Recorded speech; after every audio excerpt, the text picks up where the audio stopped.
Hello everyone, আসসালামু আলাইকুম। Bangladeshi blogger রূপা চ্যানেলে সবাইকে স্বাগত জানাচ্ছি।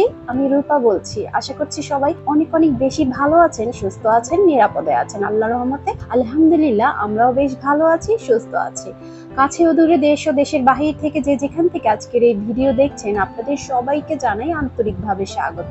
নতুন ভিডিও নিয়ে চলে আসলাম। আই হোপ আজকের ভিডিওটি সবার কাছে ভালো লাগবে। আমি এখানে একটা ডিশ র্যাক কিনে নিয়ে আসছি। আমি গত ভিডিওতে বলেছিলাম যে আমি কিচেনের জন্য কিছু কেনাকাটা করেছি। কিছু কেনাকাটাটা হচ্ছে এই যে আমি একটা ডিশ র্যাক কিনে নিয়ে আসছি, সেটাই আপনাদের সাথে শেয়ার করছি। আমার প্রিয় আপু, প্রিয় ভাইয়ারা, এই মুহূর্তে যারা আপনারা ভিডিও দেখছেন, এখন একটা লাইক দিতে ভুলে গিয়েছেন। প্লিজ একটা লাইক দিয়ে ভিডিওটি কন্টিনিউ করবেন। আর আপনাদের একটি লাইকই আমার এই ভিডিওটাকে অনেকের কাছে নিয়ে যাবে। আর আপনারা যারা নতুন আজকে আমার চ্যানেলটি ভিজিট করছেন, চাইলেই চ্যানেলটিকে সাবস্ক্রাইব করে আমার সাথে থেকে যেতে পারেন। আর যারা অলরেডি চ্যানেলটিকে সাবস্ক্রাইব করে সাথে আছেন, তাদেরকে জানাই অসংখ্য অসংখ্য ধন্যবাদ। তো এখানে আমি আনবক্সিং করে নিয়েছি। আমি করিনি, আপনাদের ভাইয়া আমাকে আজকে হেল্প করছে। তো এইখানে যে ডিশ র্যাকটা নিয়ে আসছি, সেটা কিন্তু একদম ফিটিং করা ছিল না, বক্সের মধ্যেই ছিল। তো সেটাকে এখন আপনাদের ভাইয়া আমাকে সেটা সেট করে দিবে। তো এটা দেয়ালে আমি লাগানোর জন্য নিয়ে আসছি। অনেকেই কিচেন সিঙ্ক র্যাক লাগিয়ে থাকে, তো আমার কিচেনটা অনেক বেশি ছোট। তো আমি এই জন্য করেছি যে কিচেন সিঙ্ক র্যাক কিনিনি, আমি ডিশ র্যাক কিনেছি। এইখানে ডিশ র্যাকটাতে যে অ্যাক্সেসরিজ গুলো রয়েছে, সেগুলোই যে আপনাদের সাথে কিন্তু আমি এক এক করে শেয়ার করছি। প্রত্যেকটা অ্যাক্সেসরিজ এসএস এর মধ্যে রয়েছে। এই ডিশ র্যাকটা কয়েকটা লেয়ারের মধ্যে পাওয়া যায়। তো আমি নিয়ে আসছি একদম ছোট যে সাইজটা রয়েছে 2 লেয়ারের। তো 2 লেয়ারেরটা নিয়ে আসছি। আমার সিঙ্কটা মানে একদম ছোট একটা সিঙ্ক। তো সিঙ্কের উপরে আমি যেটা লাগাবো, সেটা মানে বুঝে শুনেই লাগানোর জন্য আমি 2 লেয়ারের মধ্যে নিয়ে আসছি। জায়গাটাও খুব কম লাগবে আর দেখতেও যেন ভালো লাগে, সেজন্য আমি 2 লেয়ারে নিয়ে আসছি। আর আমাদের পরিবারের সদস্য সংখ্যা তো খুবই কম, আমাদের তত প্লেট বাটি রাখার প্রয়োজন পড়ে না। যতটুকু আমার দরকার সে অনুযায়ী আমি এই যে নিয়ে আসছি। এই ডিশ র্যাকটা দেখা যায় যে অনেক ধরনেরই পাওয়া যায়। দেখা যায় অ্যালুমিনিয়ামের রয়েছে, এসএস এর মধ্যে রয়েছে, নন স্টিকের মধ্যেও এখন পাওয়া যায়। আমার কাছে মনে হয়েছে নন স্টিকটা মানে কালারটা নষ্ট হয়ে যাবে, যেহেতু একদম সিঙ্কের সাথে আমার চুলাটা। দেখা যাবে যে চুলার যে তাপে নন স্টিকটা নষ্ট হয়ে যাওয়ার সম্ভাবনা থাকতে পারে, সেজন্য আমি নন স্টিকটা নিয়ে আসিনি। আমি এসএস এর মধ্যে নিয়ে আসছি। আর এসএসটাই দেখতে কিন্তু ভালো লাগছিল আমার কাছে।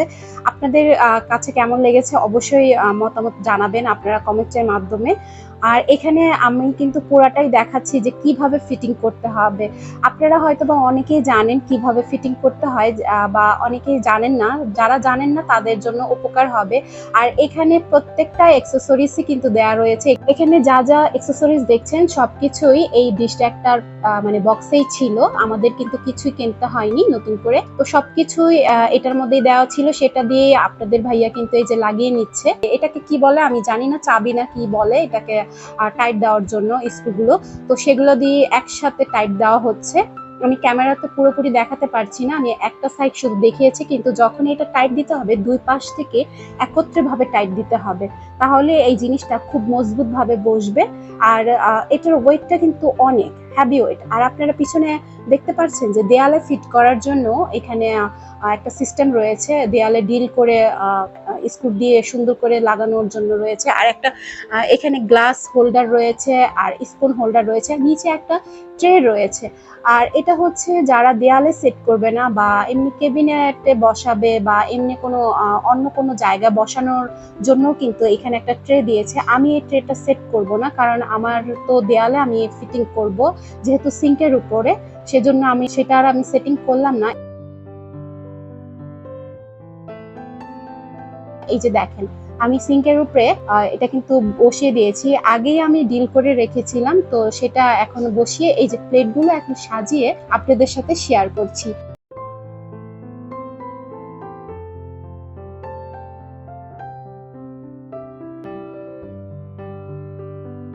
আর এই যে আমি প্লেটগুলো সাজিয়ে নিলাম। দেখেন জায়গাটা কিন্তু অনেক কম লেগেছে, একদম মানে সুন্দর একটা পারফেক্ট সাইজ আমার জন্য মনে হচ্ছে। আর যদি আমি সিঙ্ক র্যাক কিনতাম, সেই অনুযায়ী সিঙ্ক র্যাক গুলো কিন্তু অনেক বড় হয় আর অনেক মানে জায়গা দখল করে রাখে। সেজন্য আমি সিঙ্ক র্যাকটা কিনিনি, এই জন্যই আমি ডিশ র্যাকটা কিনেছি। আর এই যে এক এক করে আমি সব প্লেট বাটি সুন্দর করে কিন্তু সাজিয়ে নিচ্ছি। আমি শুধু কিচেন ডিশ র্যাক কিনিনি, আমি পাশাপাশি একটা মগ স্ট্যান্ড কিনেছি, আরও কিছু কিনেছি। সেটাও কিন্তু আপনাদের সাথে গত ভিডিওতে আমি শেয়ার করেছিলাম।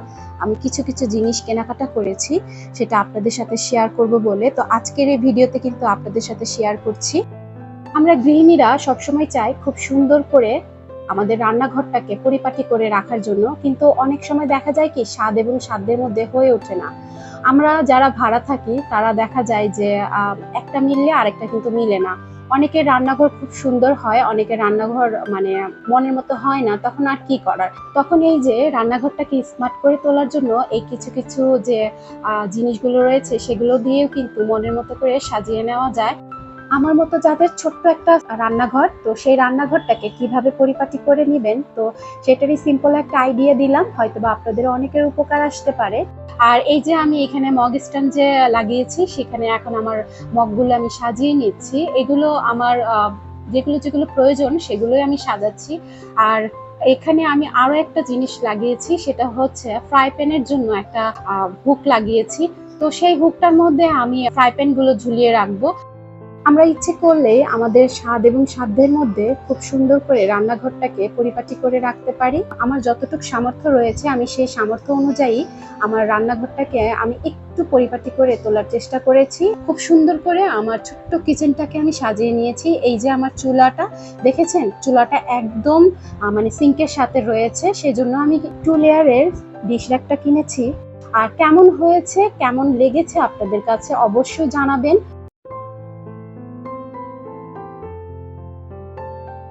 আশা করছি আজকের এই ভিডিও আপনাদের কাছে ভালো লেগেছে। আজকে আমি এখান থেকেই বিদায় নিচ্ছি, আপনাদের সকলের সুস্থতা কামনা করে। আপনারা সকলেই ভালো থাকবেন। আল্লাহ হাফেজ। আসসালামু আলাইকুম।